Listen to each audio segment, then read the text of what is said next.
Większość ludzi, szukając miejsca na nocleg, patrzy, czy jest równo. To błąd, który może kosztować Ci całą noc.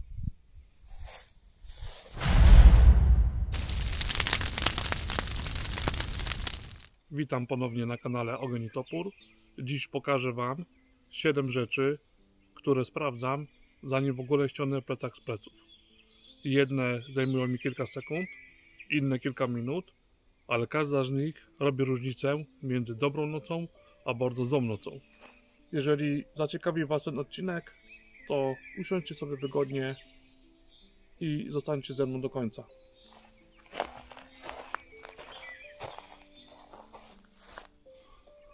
Widzicie to miejsce? Piękne, prawda? W miarę równo, odsłonięte od wiatru, nie wieje. Dużo ludzi by tu zostało, ale ja tu nie zostanę. Zaraz powiem Wam dlaczego.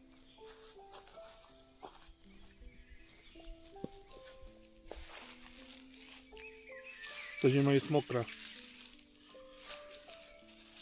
Liście są tu wilgotne. I teraz wyobraźcie sobie, że kładziecie tu matę i śpiwór.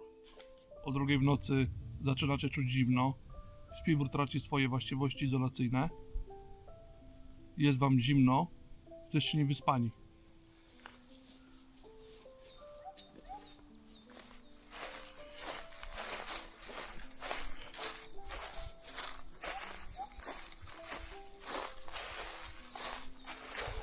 Woda zawsze spływa w dół.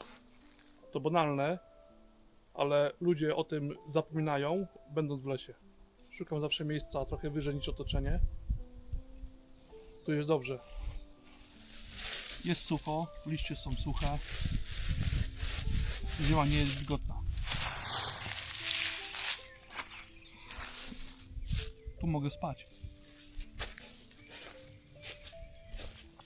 Drugie kryterium to wiatr. Nie chodzi o to, żeby całkowicie go unikać, ale o to, żeby zrozumieć, skąd wieje. Akurat dzisiaj nie mam dużego wiatru, więc nie mam dużego problemu, żeby osłonić się od niego. Ale jeżeli jesteście w terenie otwartym, to wiatr potrafi dać Wam siwe znaki. Pamiętajcie, że od wiatru trzeba się zawsze odsłonić. Taką pogodę jak dzisiaj nie zrobi Wam to wielkiej różnicy, ale gdy byłaby zima albo padałby deszcz, to na pewno byście to odczuli. Moim zdaniem schronienie przed wiatrem to podstawa właśnie przetrwania w nocy. Zazwyczaj szukając miejsca, żeby się schronić od wiatru, wybieram miejsca, gdzie są gęsto porośnięte drzewa. Takim miejscem właśnie może być powalone drzewo z korzeniami, które przynajmniej z jednej strony może odsłonić od wiatru. Na pewno gdybym wybierał nocleg w lesie, to prawdopodobnie tutaj bym rozbił obóz. Trzecim kryterium, o którym rzadko się mówi, a w moim odczuciu jest najważniejsze, jest bezpieczeństwo. Spójrzcie na ten konar. Widać, że to martwe drzewo, suche. Taki konar na pewno waży kilkadziesiąt kilogramów i pod wpływem swojego własnego ciężaru albo pod wpływem silnego wiatru może zrobić krzywdę, a nikt nie chciałby, żeby komuś spadł na głowę. I w tym kryterium mam tylko jedną zasadę.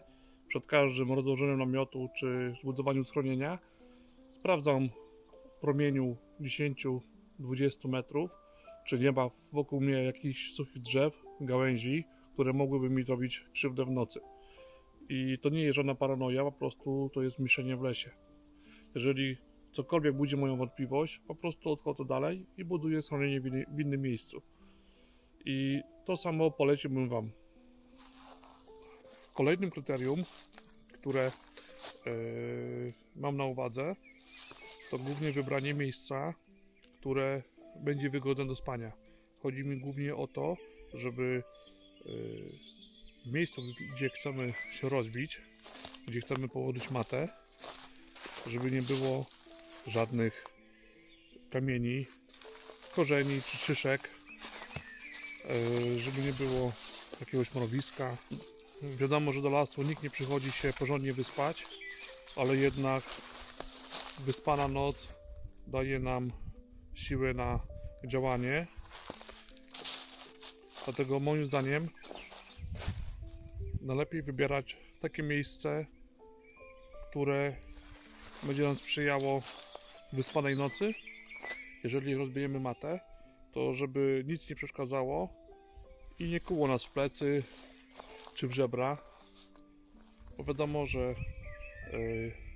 przespana noc to człowiek lepiej się czuje i na pewno potrafi działać w następnych dniach, jeżeli jesteście w lesie kilka dni oczywiście.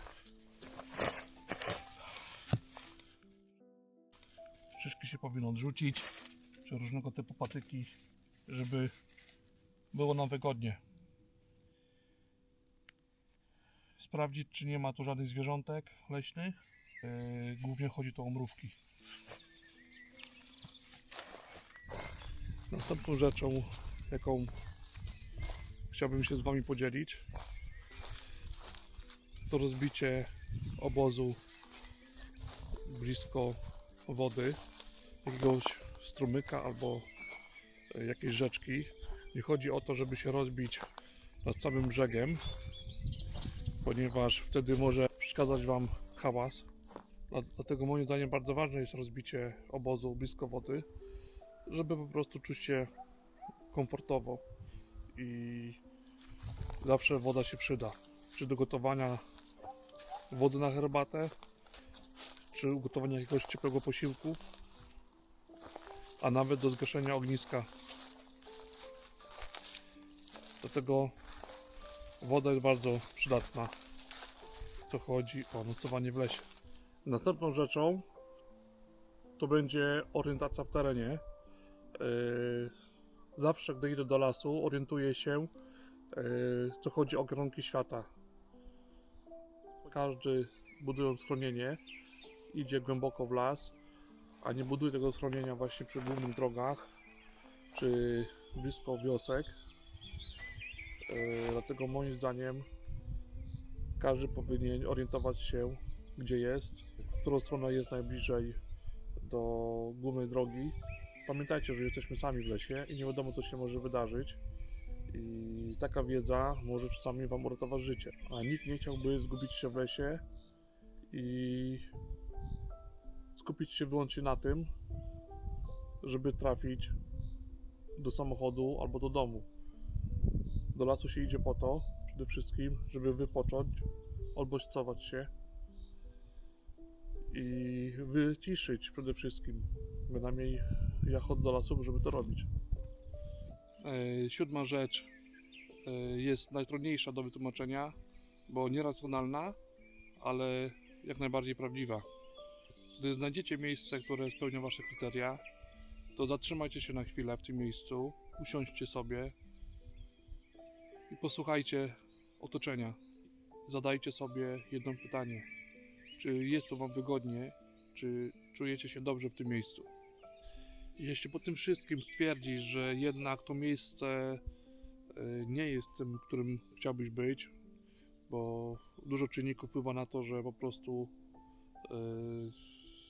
nie czujesz się w tym miejscu dobrze, po prostu idź dalej. Las jest duży, miejsca starczy gdziekolwiek.